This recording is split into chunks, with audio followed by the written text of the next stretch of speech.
What is up, everyone? JD here. I hope you're all doing well today. Today I'm going to be bringing you my full review for the Bestech Ronan. Let's get into it.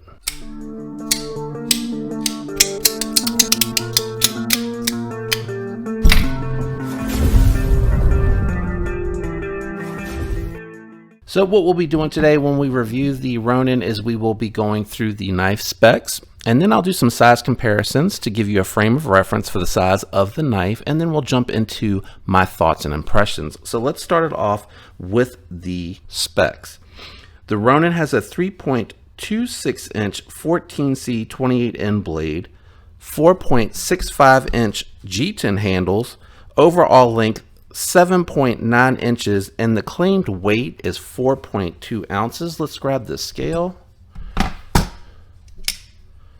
let it zero out, and see if it comes in at 4.2. Yeah, it does feel a little bit heavier than 4.2, and I want to say that I picked that spec up on Blade HQ, which is really hit or miss sometimes for me.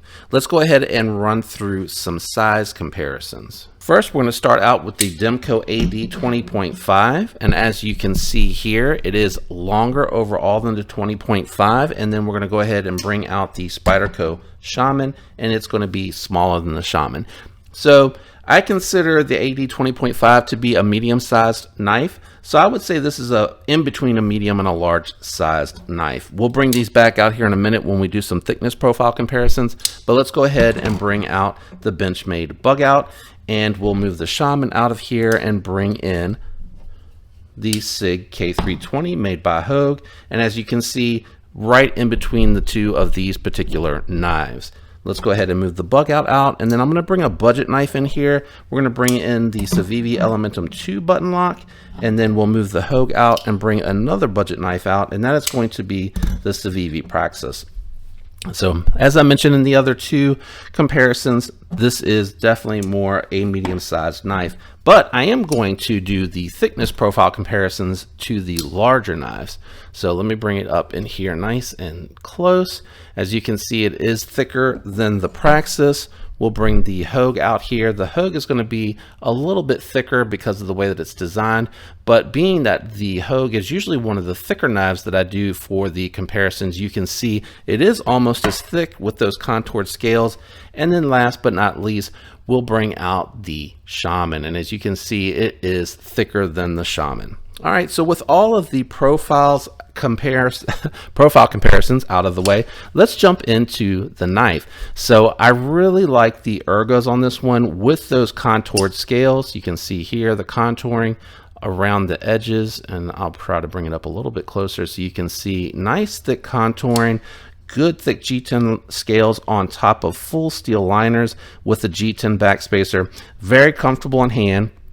For me, this is a full 4-finger grip. I have a little bit of space left over on the end here, so I'm really happy to see that. Very comfortable to use and hold. When I was testing it on some cardboard, I was having no issues with the grip whatsoever. I didn't feel any hot spots. I was worried about that pocket clip. As you can see, it does kind of come up, but because they have the bill coming down on the end, it really was not an issue whatsoever. Very comfortable to slice through, and it came with a really good edge on this 14C 28N. I tested it on paper first, and it sliced through the paper nicely, no issues whatsoever.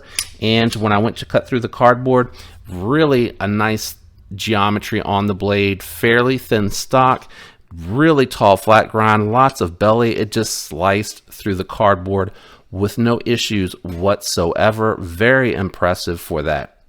Now it does have the black wash blade on here that is coating it, and as you know, with all manufacturers, that does knock it down a degree or two. So I would expect that this is probably being run between 58 and 60 if I had to guess for the coated blade, taking into account the knockdown on this.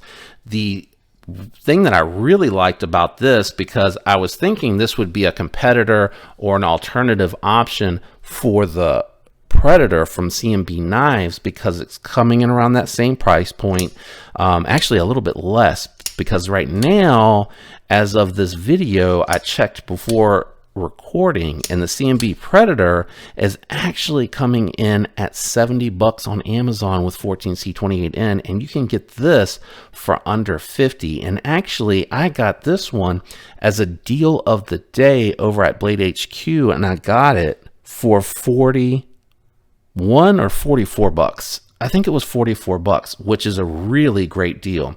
It is riding on bearings, and you can tell that by the action. You just see how it just wants to fall as soon as you disengage that lock. Definitely riding on bearings. I have not disassembled it yet. That will be coming next. So we'll see if it's nylon or it might be phosphor bronze. I see like a little shimmer down in the pivot, and I don't think I'll be able to get that on camera, but it definitely looks like it has a little bit of shimmer there. Thumb studs are really nice on this one. I like the thumb studs. I like the crossbar lock studs. That's what I was getting ready to say when I brought the CMB Predator up. I do not like those bullnose studs on the Predator. I really like these studs here on the Ronan. Much more comfortable, much easier to grip, to actuate that crossbar lock. This is definitely better in my experience as far as the action, with the studs on both the thumb studs and on the crossbar lock being really, really good. I actually find that I enjoy this a little bit better. I will say though, if you do not like a stout detent with your crossbar locks, you may not like this one too much. It comes very stout out of the box, very strong pulling it back, and it has almost no play. Like, I'm doing that pretty aggressively, and I'm just getting a little bit of the just barely getting that. Like I said, trying to do it as aggressive as I can, and the blade will not come out. So the advantage to the stronger springs is it's going to feel stronger. You're not going to feel like you're going to have that slop. So I'm giving it pressure. Now it's starting to break, and then it comes loose. So it does feel like a more traditional detent with a detent ball, because it does have a strong enough detent so you can kind of ramp it up and then fire that out.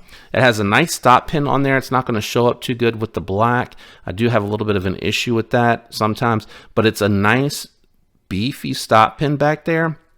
And then the stop pin here for the blade with it closed. I want to say, let me grab my flashlight, because I've purposely went and got my through night so that I could do this. Let's see here. I'm going to put it way back here in hopes that you can see the stop pin on this one. Looks like for the closed position, I'm trying to get a good angle here. Let me try to dim this a little bit. That's going to brighten it. Let's go down, down, down, down. Let's try to dim it a little bit. Maybe I can get that to show on camera and zoom in, but it looks like it's right behind the sharpening choil, which, yeah, I can see the little line there. It is directly on top of the sharpening choil. Hopefully you can see that there. So that is a little bit of an issue if you are looking to add your own sharpening choil, because the stop pin is hitting directly behind their sharpening choil. If you wanted to add your own sharpening choil, you would have to actually do it way out here on the blade. So you would have to put your sharpening choil right in front of that, like a little half moon shape or a quarter moon shape. You would have to put that there for that. So that's a little bit disappointing.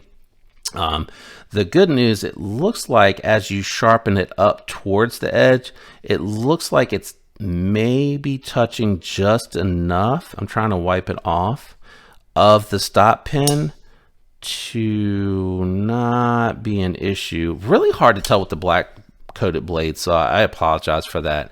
But the performance on this has been really pleasant. For under $50, you're getting a stout spring with the crossbar lock. You're getting really comfortable G10 with contoured scales, really good ergonomics, going to be very friendly for a lot of different hand sizes, really good edge from the factory, has performed really well, nice geometry, tall flat ground with a lot of belly there. It's going to be really good for EDC.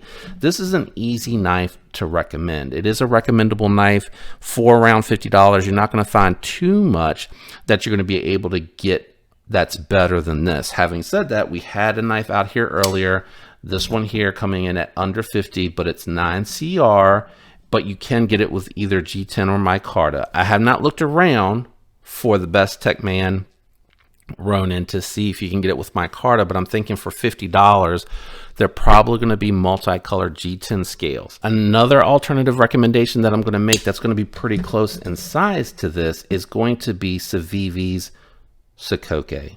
I really like this one. $65, you're getting 14C28N, a really thin geometry. You're getting micarta or G10 with a micarta or G10 backspacer.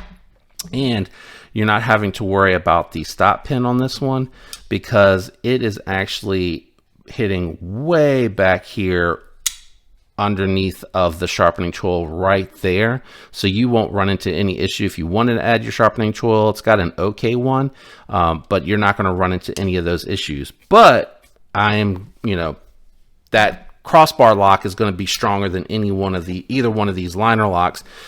So depending on how hard you're using the knife, that might be something that you want to take into consideration. The other thing too is you do have the one hand operating on this one, keeping the fingers out of the blade path. Not that you can't operate the other two with one hand, you can. I'm just saying this one here, you can close it without putting your finger in the blade path. Even if you wanted to, pull the lock down with the middle finger and the thumb and then use the index finger to start closing it and then finish closing it securely that way as well.